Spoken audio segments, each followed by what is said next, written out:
All right, so here we are, everybody. We're here with four of our company of players, four superstars. Mike Mayes, Megan Marino, Jamie Barton, and Morris Robinson. And we're so excited to be with all of you. And we're here to talk about the Crossroads concert that we had as a part of the end of the Big Tent series in the fall of 2020. It was the closing concert of the season. And it was a magical afternoon that included all kinds of different songs, from country music to blues to gospel to music theater and even opera. And I watched it again this morning, and what Meg Marino said really stuck with me, which was, a good song is a good song. It can be a Jay Kagi song, it can be an Alison Krauss song, Stephen Sondheim. And that leads me to my first question to each and every one of you is, why did you choose the songs that you chose? And if it's okay, I'd like to start with Morris Robinson, because Morris chose two songs, solo songs, that are very meaningful for that environment. The first was Sending the Clowns, Stephen Sondheim. And the other one was To Dream the Impossible Dream, which for me, as an artistic director trying to do a show in the days of COVID, is like perfect. What are you thinking? Dreaming the Impossible Dream. So Morris. Yes. Why did you choose those songs? Well, I'm from Atlanta, Georgia. I grew up here. I was born and raised. And I'll go in reverse order. The Impossible Dream was a song that I heard on stage at the Fox Theater when I was a young guy in a show for Sidney Marcus, who was running for mayor against Andrew Young. But I was picked to be in this show, me and my little sisters. And we were singing It's a Hard Knock Life that came from Annie. So we did our scene. I was in we were in the trash cans. We pop up stage right, down stage right. We do our little scene. And at the end of the whole show, it's kind of a Broadway variety show. The main theme was The Impossible Dream. And there was a baritone that sang that. And I just remember standing stage right, down stage right, looking at him center stage, because I'm looking up to him because I was a little guy. And I just watched him sing it every night. And I just thought it was the most amazing thing. That one man, scorned and covered with scars, still strove with his last ounce of courage to reach the unreachable star.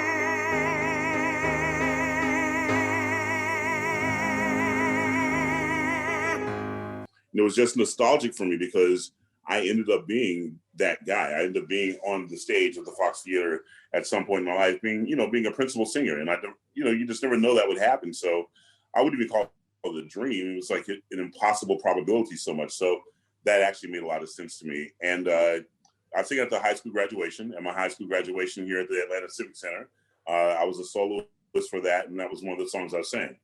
The Sondheim came from a tour show that we did my senior year.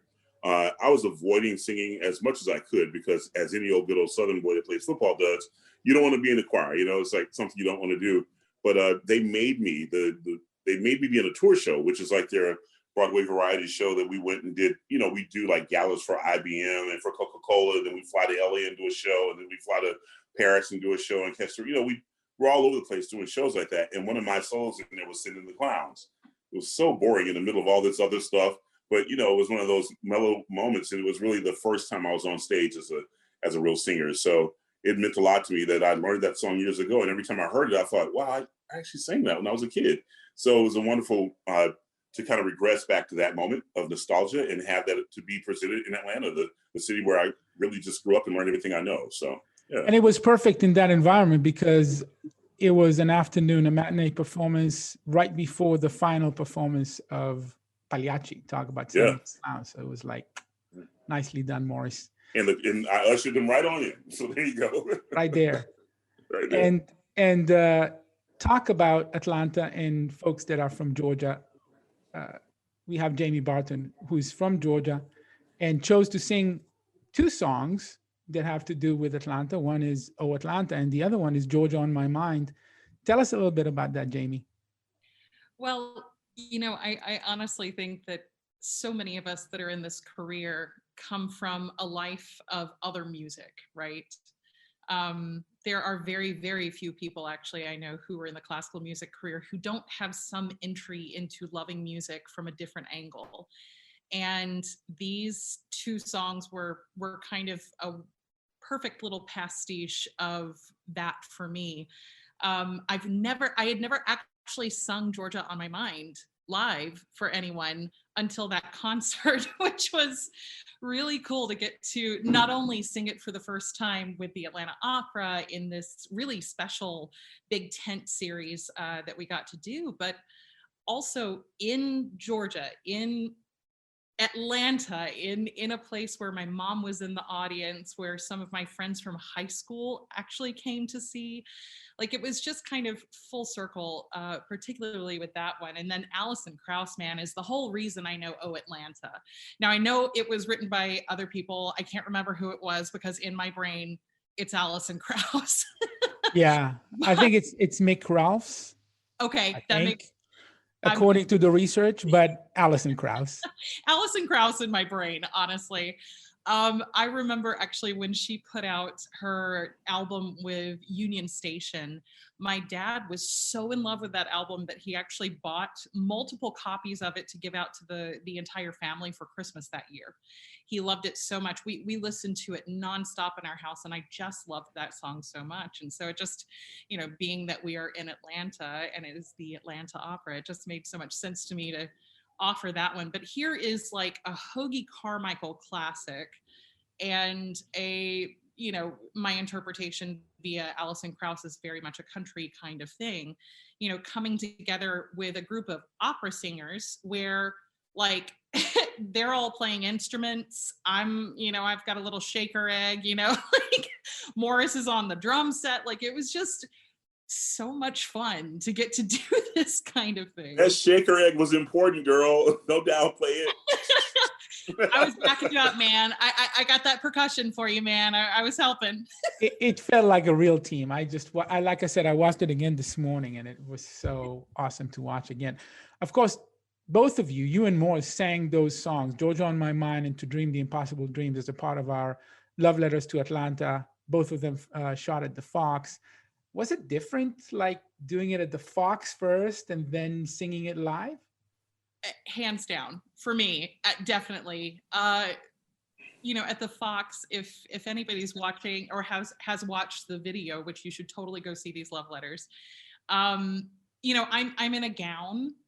I'm on the Fox stage. Yes, it's Rolando on the upright. Yes, it's kind of an empty stage, but no matter what, you're at the Fox. And there's something elevating about that experience that kind of brings this kind of classic energy to it.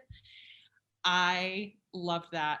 And I also really loved just getting down and dirty with some good music with my friends in a circus tent. Man, there was just nothing better. In COVID days, why not? Why not? I think for me, and I think it's this way for all three of my other colleagues who were on this concert, the chance to combine voices and combine music, no matter what direction the instruments were coming from, was something for me that took me back to my roots, something that took me back to my original nucleus of love for making music. And what I loved more than anything, we had lyric sheets, we had a couple of, pieces of actual music, but for the most part, like from the very first rehearsal that we had, we got together and it was just feeling that music and putting it out there and feeling how we gelled as a brand new band, which, by the way, guys, I think we do need to come up with a band name at some point. But that kind of joy, I don't think that I had felt that kind of joy in so long. And then to have that months and months and months into a pandemic where we just don't have the opportunity to not only do what we do, but to get to sing and play with other people. The play element is just so important. And this was a real opportunity for us to put ourselves out there in a vulnerable way, because it's not the way that we are used to being put out there, but in a way that showed music in a different way. And I honestly think the audience had a great time with it. So Yeah, I hope we get to do more of these. we will. It was a packed house, and it was very interesting to see you guys. Some of you behind masks, some of you in those phone booths. We call them the red phone booths, with the vinyl dividing us from everybody else. But there was at the same time something very moving about that experience of coming together despite everything that is going on. And of course, the folks that came up with this concert, with the concept and with most of the songs, were Mike and Meg. And you sang a bunch of country music, bluegrass numbers. Tell us about those songs. And more importantly, if you had been teaching a class about how to program a bluegrass concert, what would you say to your students? Like, how do you... For the program. Just make sure you keep it moving, and not one too many songs in the key of E back to back. You know, not too many that are sad, though. In country bluegrass, a lot of the stories are sad. So, you know, just trying to, you know, vary it and make sure that we intersperse a lot of, you know, getting to hear different voices sing the lead on things, you know, just changing it up and keeping it fresh. I mean, the thing is, like, everything that we did, I mean, everybody that on the concert, but this, especially the stuff that we chose, you know, Meg and I we've been married for 5 years now, been together for 7 now. Yeah. Did I get it right? I like it. I love that. I was like, help me out. 5? But we never had we never made music together, you know, because we were always going in different directions. We never were hired together, really, except if we were, it was 2 different shows. So the collaboration was missing. Like, we just never collaborated until the pandemic hit. When the pandemic hit, just like everybody, we had to go back home and stay there for months and months and months. And with all the depression and everything that goes along with that, and losing work and all this stuff, you're sitting there, you don't really feel much like making music. But it was Megan that really sort of pushed me to pick up my guitar and sort of start playing music again that I grew up playing. And what we ended up doing was, the both of us, she started, like, you know, took a crash course in bluegrass and country music. A little bit, yeah. She whipped out her melodeon and started playing along. And we just so happened to be and you know, we were living in Lyons, Colorado at the time, which is the bluegrass capital of the Rocky Mountains. And we had neighbors that we had never met before that ended up joining up with us and playing on this front porch concerts with Casey Groves from Uncle Earl and my friend Jason Hicks from the Blue Canyon Boys here. And we started making music. We even did a concert for Central City Opera that was similar to this. It was just me, Meg, and Jason. But everything that we sort of worked on together, it was always, you know, there was this element of collaboration, and that's the things that we were missing, not only with each other, but with the greater opera community that we didn't have. And we couldn't do opera. We couldn't do big theater stuff. But this kind of stuff, we could sit out on the front porch with Casey and Jason and make music and do things that just, you know, to have that communion again. And that's why it was so great for us when we were doing our parts together, having Morris and Jamie jump in and sing harmonies and play drums and, you know, play the shaker and everything, you know. It was that collaboration, being able to make music together. You know, I've been working on the concept of combining these 2 art forms. You know, Tomer, you and I did the Opera to Opry show a few years back that was so successful. But I had even done this in 2010 with Craig Irvin at Des Moines Metro Opera when we first met. Oh, yeah, that's right. As the Night of the Thousand Stars. We had something like that, yeah. We had a little character that we bit. When you think back on the numbers that you sang, Mike, so there was Dublin Blues and Jubilee Revival and All I Ever Loved Was You, and I hope I'm pronouncing it all right, because, you know, in Israeli trying to pronounce country songs. Good luck with that. Any favorite numbers for you? Why did you choose those songs? Well, I mean, I can speak to like my solo pieces, for instance, like Jubilee's Revival and Dublin Blues. Dublin Blues is by Guy Clark. It was a song that I hadn't played before the pandemic hit. Well, I wish I was in Austin. Oh. at the chili parlor bar, drinking Mad Dog margaritas and not caring where you are. But the sort of the essence of the song is a guy wishing he was somewhere else. And Guy Clark is he has influenced so many songwriters in the country music and folk music songwriting scene. And his songs are always very personal. They're not really complex or big bombastic songs. They're just a guy talking. And the whole thing, the whole ethos of the song is this man wishing that he was somewhere else. Even having the gifts of being able to travel all over the world, he wished he was just back in this place. And I think that it really spoke to me then because, I wanted to be out with my friends making music, and I couldn't do that. And it's this real sense of longing, Sehnsucht, if you were German, since we're on the opera page. And as far as Jubilee's Revival goes, that's a song by Mickey Newberry, who's he writes the saddest country songs in music. In Luckenbach, Texas, the song Luckenbach, Texas, one of the lines is Newberry's pain songs, because all of his songs are just heartbreaking. With Jubilee's Revival, for me, there's so much of a correlation. My grandfather was a missionary Baptist preacher. And when I think about my grandfather and I, and our two different ways of performing, his was in front of a congregation and mine's in front of an opera audience. But there's so many parallels between those people and the position that they're in and the position of being a performer for an audience and the lifestyle that goes along with it. And a lot of times the emptiness that results from being always apart from your family, always apart, it's from the people you love, having difficult times, having, quality relationships because it's hard to maintain because you're always on the road. And that song for me was so poignant. Talks about how this evangelical preacher woman from like the 1930s actually found her salvation, not by preaching, but in just the most unlikely source, just the guy she met in the park.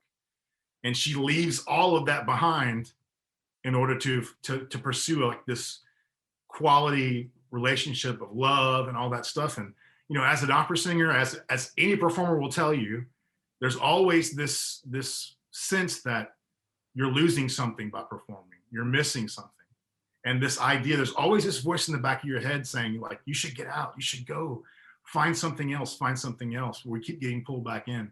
So for me, like playing that song, it gives you sort of a feeling of what that might feel like, or, having that release or that relief, or finding some happiness that's not dependent on how many souls you save that day, or how good your review is, or how, one of the lines in the song is she cries herself to sleep in her aluminum can, which is like the train car or the car that she's taking away from the venue. And like, I know so many singers in our business that struggle with the loneliness and the estrangement of being apart from everybody all the time. So that song really had a lot of personal meaning for me. And the great thing about country music and folk music and blues music and jazz, or these things that aren't our job per se, we have this freedom to pick things that are really meaningful to us. Whereas in opera or theater, a lot of times we're doing a job. We have to find it. We have to find these things. What was so great about this concert for me is that everything we did, it was all personal. Every song that Meg and I sang, we sang with our good friends Casey and Jason, and we missed terribly. But it was so nice to be able to make that same music and go back to that place in our hearts and our minds with two new friends. Well, not really, these guys aren't new friends, but new musical friends, this new relationship. It was just, I've been dreaming about doing these kinds of things for so long. We did it with Opera to Opry with Leah Partridge and Corey Crider and John Burton, also three incredible musicians and opera singers that do other things besides opera music. And how does it feel? How does it feel to do that in the times of COVID? Because, I was watching it today, and I have a feeling it will become like a document of a concert from those times. People will watch it in 10 to 20 years and go, seriously? Morris had to have a mask on while he was playing the drums, and then he had to walk into this booth to sing a solo. What? How does it feel to be in the same booth with your wife, Mike, have Jamie in another booth, have Morris on the corner with a mask after not playing together, right? Because you have not been able to perform. This is November. We had a very little practice with each other. That's also the great thing about having such incredible musicians. We had, a couple of rehearsals together, really? Yeah, just a couple. Yeah, but how did it feel like singing again together, improvising together in the times of COVID in front of an audience? Well, for me to play the drums, I grew up in the church. By the way, Mike, I didn't know that you're a grandson of a Baptist preacher. My dad and granddad were both Baptist preachers too. So there's some connectivity there where you are used to being in front of people, because when you grow up the son or a grandkid of a preacher, every time you're in church, someone's going to call you to the front to do something, you know? So I was always called to the front to do something. So that was my first stage, I guess. But being a church drummer, a lot of times you don't get to rehearse with people. You just kind of hear it and you just start going with it. You learn the song as you go. So I kind of told them, like, hey, just start doing your thing. I'll follow you. And I just had to ask what's too much and what's not enough, you know, so I could kind of gauge what they really wanted from me. But I mean, I could play anything. You know, we're all great musicians. So I could play anything from funk to hard rock to apparently country music too. So yeah, that was pretty obvious. And you also said something really beautiful there, Morris. You talked about how music and sports are the two areas where it doesn't matter where you come from. No, you have that in common with people. Well, that's the beauty of what we do. And I think I mentioned this before, but you know, I remember being on stage at other places thinking, okay, I'm a country boy from Georgia. This person's from Hungary. That person's from Italy. This time I'm there and I'm like, Jamie's from up the road in Rome, Georgia, you know, and, you know, the likelihood of us crossing paths in any form growing up would only happen in two occasions. At All-State Chorus, perhaps, if you did that in Savannah, which I did years before you, or on the football field or at a sporting event. Because Rome, Georgia, and Southwest Atlanta, when we grew up, are quintessentially different. And there's no reason why we would ever cross paths. But her mom was there. And her mom came and gave me a hug with all her friends and tell them, I said, hey, they were cute. They were all hugging and we just had a great time. And it was just like, no other way would this have taken place except for music, the common bond. Then I got my boy from Texas who's singing with his wife from Pennsylvania, right? Yeah. Country music. Well, you know, she melded right in there. She got in there and she sounded just as country as the rest of us. But the point is that universal language, that connectivity that music gives us all, that erases and eradicates all the differences that we think we bring to the table. We don't see that. I just see my friend Jamie over there, who's a great mezzo, not the white girl from Rome, Georgia, that would have never come to my Black church. Like, we all got together, you know, we made music and nothing mattered. And nothing mattered in that audience. And nothing matters when we're together when we're doing this. It's like the same thing with sports. You know, you make your best friends. In sports, it only lasts for like 60 minutes. You know, your best friend is next to you drinking a beer and you're cheering for the same team. Then you go your separate ways. But we live this life. And I think that that's just the beauty of what we do. And I think that's a beautiful thing, especially during the times that we're going through right now. So, Morris, I would be remiss, Morris, if I didn't say, though, just to the connective power of what we do as well. When I showed up at the Met for my debut and you were singing Zarastro, I went into that cast going, there is Morris Robinson from Georgia. If, you know, there was a connection for me, a booking kind of thing, because of course doing a Met debut is a very stressful thing for a young singer. And here was somebody I knew of, didn't know yet, but knew of somebody from my state of Georgia who down the road. Just down the road, and it gave me this sense of like belonging that I didn't walk into the first day of rehearsal feeling. So the likelihood, though. What was that? The likelihood. You know, I mean, we were both. You were great in Rome, Georgia. I was pretty cool at what I did in Atlanta, but we met in New York on stage at the Met. Like, that's a story in of itself. And then he's from Bootlick, Texas, or something like that. What's it called? Cut and shoot. Cut and shoot. Yeah. Cut and shoot, bootlick, you know, back scratch, whatever you call it. There are a lot of bootlickers there, though, so it's fine. Back scratching, you know, whatever. But seriously, I mean, the fact that this one thing that's universal brought us all together. Tomer, you're from like another country. You're from Another Israel, country. like, And I was thinking as Mike was talking about Dublin blues and about this guy who's in another town, which is not a bad town, Dublin, but he misses Austin, Texas. And there's a replica of that exact song in Hebrew called "I'm Sitting in San Francisco on the Water, but I miss home. I miss Tel Aviv." So this kind of sentiment, it crosses cultures. And it goes back to opera, because all of us are here really not because of country music, but because of opera. And so opera has this huge connection with country music in that it's kind of the same stories, right? A boy meets girl, a boy is having a hard time. They fall on hard times. There's a resolution, or maybe not, and then they just get depressed forever. Opera takes 3.5 hours to do what country music can do in 3.5 minutes. And you did a whole program about that with Opera to Opry, right? Yeah. I mean, that was the thing for me, like opera always, when I first got into it, I was so like, I had a hard time understanding even what it was about. And it wasn't until I started singing opera in English about sort of modern American topics and things or cultural issues that I really connected with the art form. And then I was able to connect with the other stuff a lot better, but it was that sort of entry point. And that's what I've missed, especially for the first like 10 years of my career, when I was just doing Mozart and Rossini all the time. I wasn't feeling that sort of immediate connection with an audience. And that's the reason why we did the Opera to Opry concert, because I felt like, I'm speaking to my American audience in a vernacular that they understand, in a musical language that they understand, and all the hedges that we work so hard a lot of times in opera to overcome or to sort of help people cross to us with, they were all gone. And so you had that immediate connection with an audience that's right there, like 20 feet away from you, which is just the best. I mean, I don't know about anybody else, but for me, that's one of the best things about performing. I could sing by myself in my living room all the time and I'm fine, but it's that sort of connection with an audience.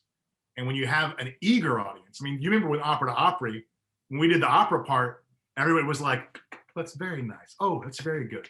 And then when we did the country music stuff, people were like, whoa, like going crazy.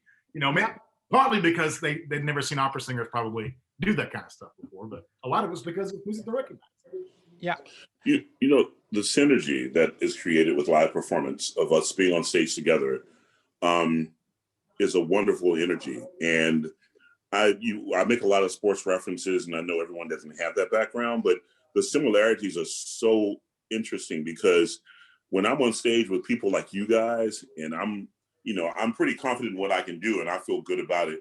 But it's kind of like, I'm not going to have the ball this played, but watch my girl Jamie, she about to tear it. And I sit there in admiration and in awe because wait till you hear this. If you think this is good, where you hear, oh, and my boy Mike is coming here, he's singing Rigoletto with me. I mean, I hit the low note, but this guy's about to kill it, So it's just, we inspire each other, I think. I'm inspired by your awesomeness. And I think that, I enjoy the fact that, the quality of everything that's happening is coming from my friends. And you guys are just incredible. I love that energy. And I love it even more, like you said, Mike, with the audience is giving it back to us, But Audience at home. And being at home, which now I'm segueing, I'm sorry I'm taking so much mic time, but, I had just done the Porgy here with you guys at home. And that's just something I never get to do. Like, I'm from Atlanta. And, Atlanta folks aren't getting in the cars and the airplanes and flying to hear me in New York or San Fran or Italy, but they get to hear me here, So let's talk about that, because when we did Porgy, Miles was in the audience, which was such a great thing, and his school came over. Yeah. And when we did the concert, Jamie's mom was there. Mike's sister came over at some point, and she had a shirt saying Michael's team. And Meg's parents came to see Pagliacci and were there for the festival. And I got to meet all those people, which was so great. But how does it feel to sing not only at home, but with the people that you love the most in the world watching you?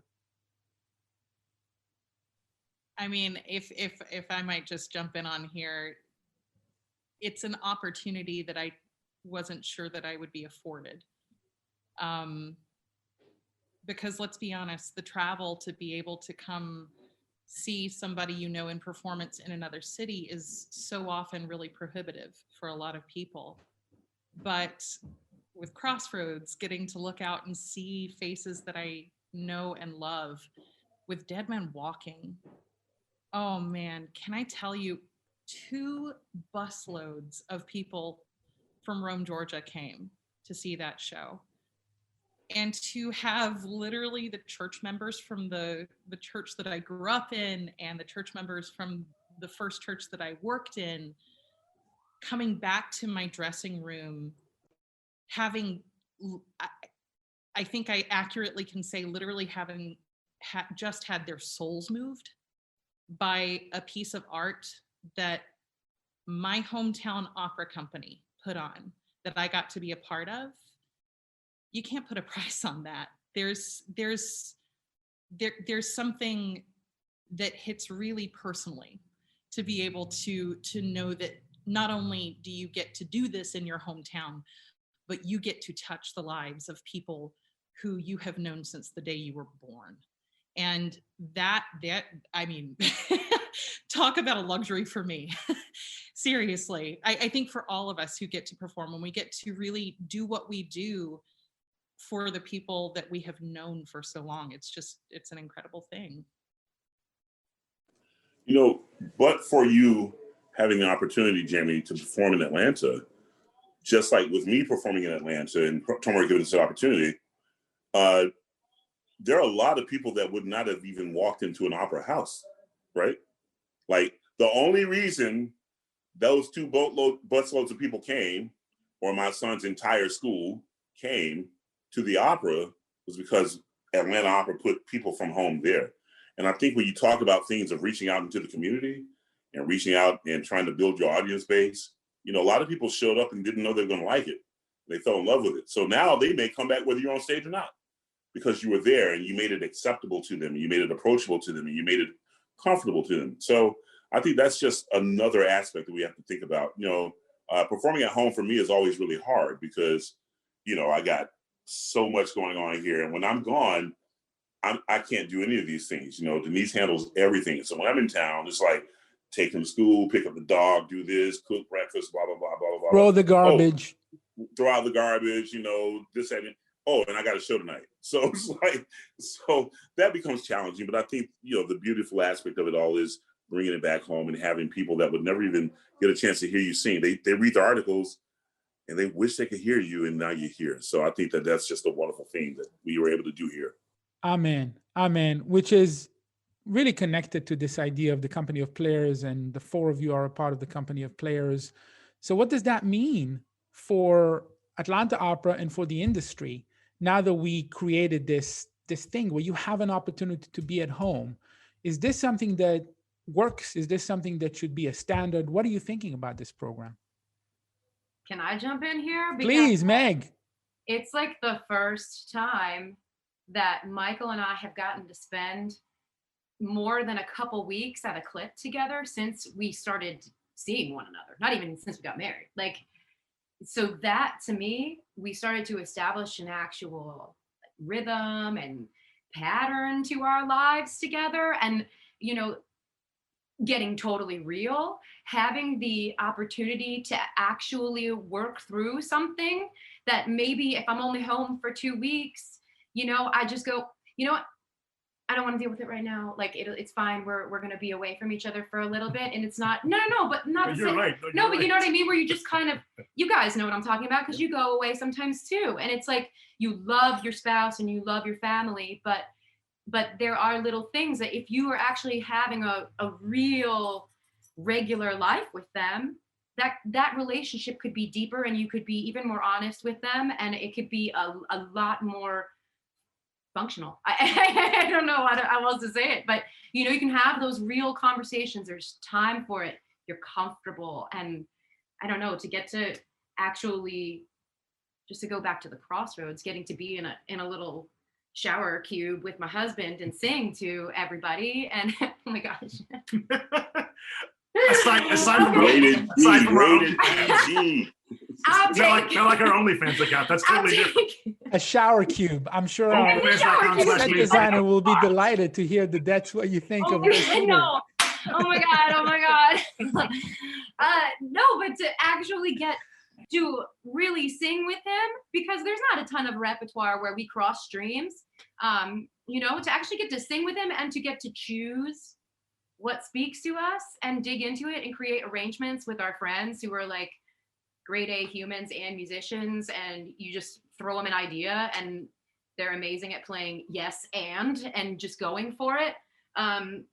You know, it's, I mean, to have, and part of the reason why we were able to establish a rapport like that is because we're all here working together regularly and we're all in a routine, comfortable together. And so, yeah. I mean, as far as implications for the greater industry, like, you know, Atlanta is uniquely gifted in as much as they have so many talented singers. I mean, people from our industry, if we're talking about just specifically opera, there's so many talented opera singers that are either in Atlanta or really close to Atlanta or have a strong Atlanta connection. And if you look at cities across the country, I mean, we all stopped. I mean, especially, you know, those of us that have been out working and, well, you know, it didn't make a whole lot of sense to live in New York City all the time if you weren't working at the Met all the time. It was convenient for auditions, but economically, it's not so great. It's expensive. So a lot of singers leave the big centers of Chicago and New York and LA, San Francisco, whatever. They go to places where it's a much more affordable life.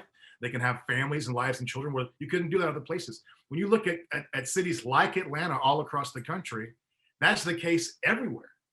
There are people that live outside of these major metropolitan operas that have functioning, really thriving opera companies, and they could really be well advised to look into that community and grab those people and bring them in, because when you bring that one person in, they have tails into that entire community and they bring all those folks with them. Just like when I finally, after 20 years, got a chance to sing with Houston Grand. My sister sold 60 tickets. And there were people who had never, I mean, people that I grew up with they still didn't know what they saw when it was over.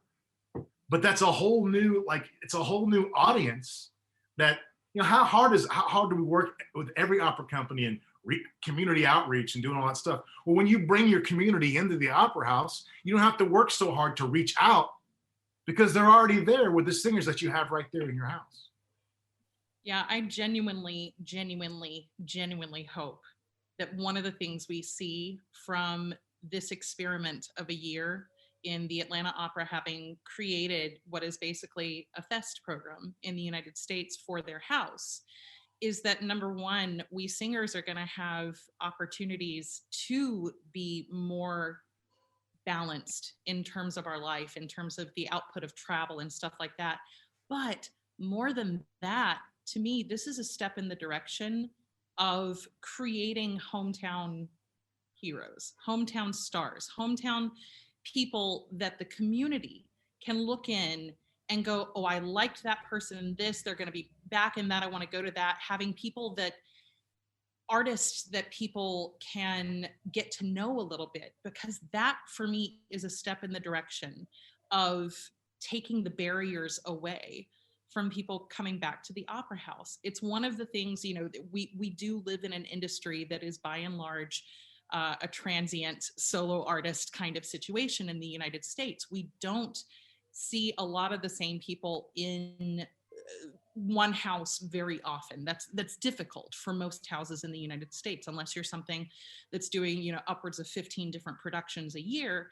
It doesn't really exist. But when you have this, it lets the community know that they've got something they can invest their attention into, that they enjoy not only seeing what the Atlanta Opera puts on, but they enjoy seeing Micahel Mayes and Megan Marino and Morris Robinson and hopefully Jamie Barton on the stage and cheering them on because we are their home team, you know, and that is massive. And I honestly think, I really think that this could go a long way in taking that barrier down between opera and the United States.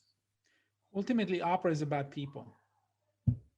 And you guys are the people and they want to connect with you. And that's what this season is showing us, is that they they want you guys on our stages, and we hope to have you as often as possible.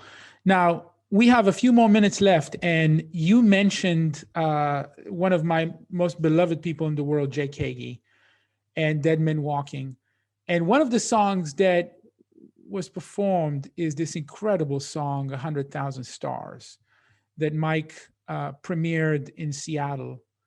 Tell us a little bit about Jake, about working with Jake, about Mike. We have so much history with Dead Men Walking in New Orleans and Israel and Atlanta, and with Jamie. Tell us about 100,000 Stars and what it was like to sing it in the big tent. Well, Meg sang it, so why don't you? And you kind of came up with the arrangement. I just played along. You know, it was a song that had tremendous meaning to me because the last time I did that show, I did it with my good friend and mentor, Bob Orth. And, you know, it's the other side of the coin from Joseph Desrochers, this character. I mean, it's a completely different character. It's the story of Manfred and Gad. It's a true story about a homosexual couple that was split apart by the Holocaust. And ultimately, one of them died in the Holocaust and the other one lived a long life. And sort of at the end of the opera, or the beginning of the opera is sort of at the end of Gad's life, where he's sort of coming to terms with this one true love that he never got to have because of the Holocaust.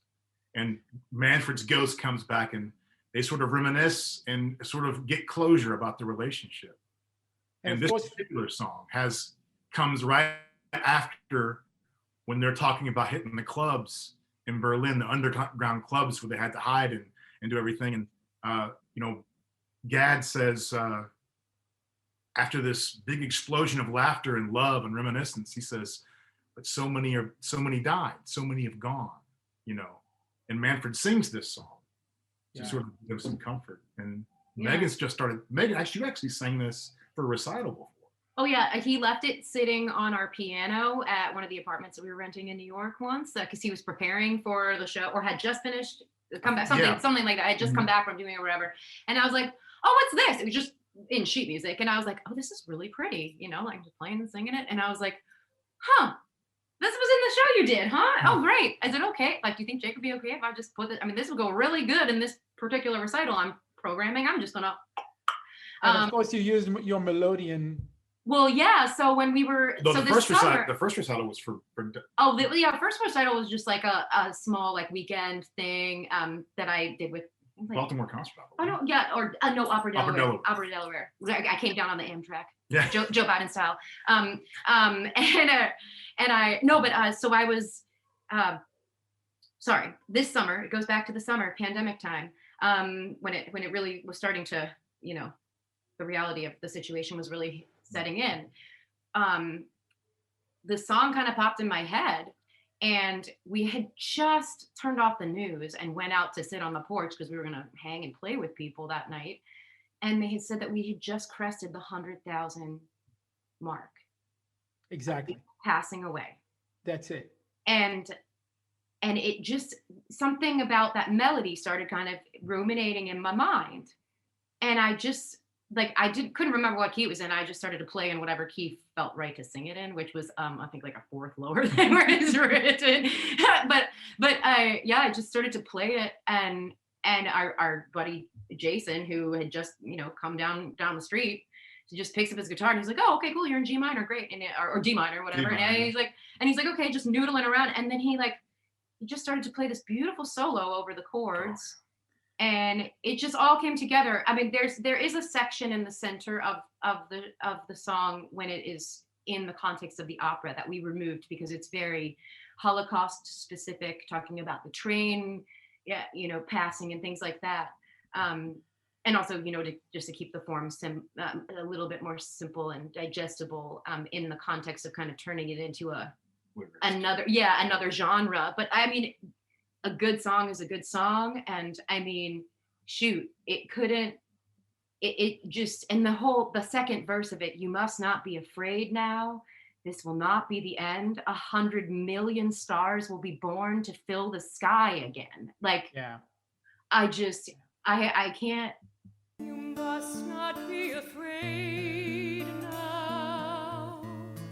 This will not be the end.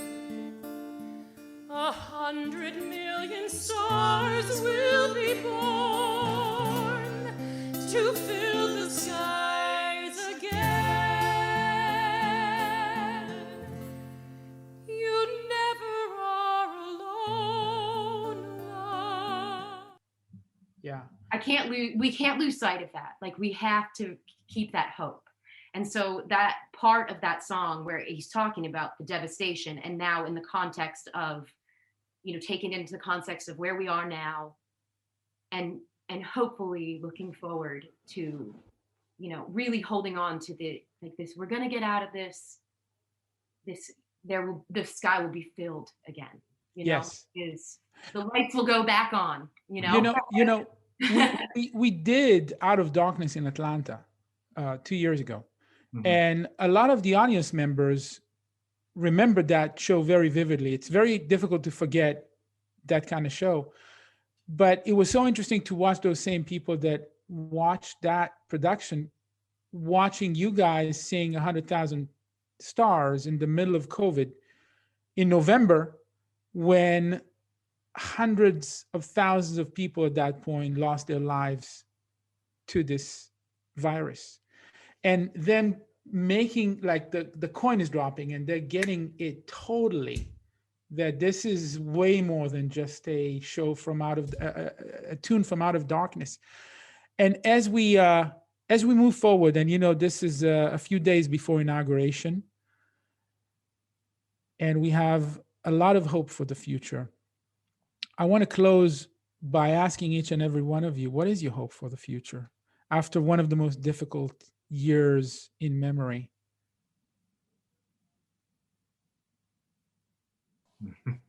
Hope for the future. This is going to sound really, really plain, but we're at the bottom at this point. Like, it has to get better. We have to grow as a nation. We have to grow as people. We have to grow as a country. We have to grow as a government. We have to grow, and hopefully we'll get a chance sooner than later to bring our element of society, our piece that makes this go better, our music making, to the audiences, to the stages, so that we can put love back out into the atmosphere. That's what I hope. I hope that we can turn this thing around and just ascend and keep going upward, because it's been tough. It's been a tough year for all of us for a lot of different reasons. So I'm looking forward to being on stage with my friends again and being able to live somewhat this normalcy that we became accustomed to, and bringing love and music into the atmosphere, into the world. Yeah. Hear, hear. Jamie, what are your thoughts? Mine are kind of threefold. I would say that my first hope is for a greater sense of empathy in the world as a whole, kindness and empathy. The second one would be a greater sense of accountability, stepping forward with empathy, but also holding not only others, but ourselves accountable. And then the third would be for the next great leaders, the leaders who lead from a place of love and vulnerability and support, to really grow in their leadership and to help us out. And when I say leaders, I don't necessarily just mean the President of the United States or any other person in charge. We are all leaders in our own lives, every single one of us. And I think we have to learn how to lead in a way that isn't strong-arming or fear-based tactics. I think that the strongest and most inspiring leadership, and in leadership, if I may say, Tomer, I see in you, is the kind of leadership that is supportive and puts the people that you're leading first. So these are my greatest hopes going forward. Nicely said. I don't envy Mike, who has to follow up on this. Good luck. Well, I'll double Never down. talk after Jamie. I'll double down on what Amy said. Jamie, sorry. Amy, it's a new thing. I'll double down on what Jamie said. In that empathy really is the key. And what's uniquely devastating about this pandemic is that it has robbed us all of the one tool that is so effective in creating more empathy in our society, and that's live theater. That's even like going to the movies, but it's live theater, going to the movies, going to live music, where you go into an experience with a bunch of strangers that represent every single position across the cultural, political, religious diaspora of this country. They all go into to live theater, and they all have this group catharsis together. Now they may take different things away, but everybody has this emotional experience. And when you walk out of the theater, you're talking to your friends and neighbors about that stuff. Oh, did you see that? Or did you, even a perfect stranger, you'll go and talk to them about the experience you just had. And so for me, like, the key, and one of the things that can help us pull ourselves out of this morass, is to increase empathy. And so what's my hope for the future is that we do have more revolutionaries like you, Tomer, and like some of the other people who across the country who didn't let this thing take that from us. You know, Atlanta was one of the only places in the country where where you could go and have a group catharsis. I mean, you couldn't go to a jazz club, you couldn't go to a blues bar, but you go to Atlanta Opera. And so my hope for the future is that we all think creatively, and as we get the vaccines going in, we're able to actually get back into the theater and give people that group catharsis, not only just to give it to the audience, but to give it to us too, so that we all can learn to have more empathy from each other. And I think that's the only way out. You know, we can't do it by beating each other up or shooting each other, or, you know, that's not going to solve anything. But trying to find a better way to understand each other is the only way forward. And theater, for me, is the roadmap. Cool. I agree. Well, I echo everyone's sentiment, and I would also like to add that I hope that we have all learned that the only way out is to move forward. We cannot go back to the way we used to do things. We've learned a lot of things that may be about, like, even basic stuff like structure of how we lay out a season or things like that. How we lay out a rehearsal, a day of rehearsal. Even I found certain things like Zoom rehearsal, when we talked for an hour about our characters and things, or what the roadmap was for the day, really helped to make the actual time in the room extremely efficient. And so there are some really interesting little nuggets that we've discovered during this process that I'm like, let us continue on now that, so it happened because of COVID. I don't care how it happened. Like, this works really well. Let's keep trying these ideas even as we move out of the pandemic. So I don't know. I just wanted to dovetail on that, just from a practical standpoint. I think there have really been some interesting discoveries. And also, the big one for me too, if I may, you do not need to be inside a big, fancy, like, opera house in order to experience it, from any side of the footlights, quality opera, and you do not have when you were given a score, that score, as we have proved here, like, because we had that space to do it, and all bets are off because we're in this crazy experimental time, like, that score, like, let us use it more as a roadmap from now on in that way, and think outside the box with it. These are new times. We have so many new exciting things available to us that a lot of these composers didn't have when they created them. And my guess, having researched and studied a lot of these people's work, is that they would be thrilled for us to take it apart and try new things with it. And so I just want to continue to encourage people to just be creative in that way, and to not be scared, even as we move back into a more traditional opera house, to still not be scared to, like, tear the book apart and reorder it, or whatever, put instruments on singers. Like, just go ahead, do it, Remove gender. Yeah. Refox something. Who cares? If you can tell that story, that character story, truthfully, and it contributes to the project in a way that may make you think of something differently, have at it. I think no sacred cows. Huh? there are no sacred cows. No. If anything, this is what this crisis has proven. Yeah. Only sacred brisket. Ooh. That's when I cook it. On that note, guys, the weekend is coming, and in some places brisket is a part of the weekend, at least in my home. So hey, I want to say something to you guys. It's been a really, really tough time, but having you around, having the connection with you guys is what keeps me going, what keeps a lot of us going. So thank you so much for everything you're doing for us, for the Atlanta Opera, for me personally. I text a lot of you. I communicate with you, and you keep me going through this difficult time. So thank you. And have a wonderful weekend. I love you. Love you too, brother. Love you, Tomer. Love all of you guys. Thank you, and Morris. All you guys. See you later. Take care. Have a great Think about weekend. that band name. Oh, yeah, we got to figure that out. Zoom and Tumors. Zoom and Zoom tumors. and tumors. Zoom and tumors. Zoom and tumors. All right. See y'all later. Bye. Bye-bye. See you guys.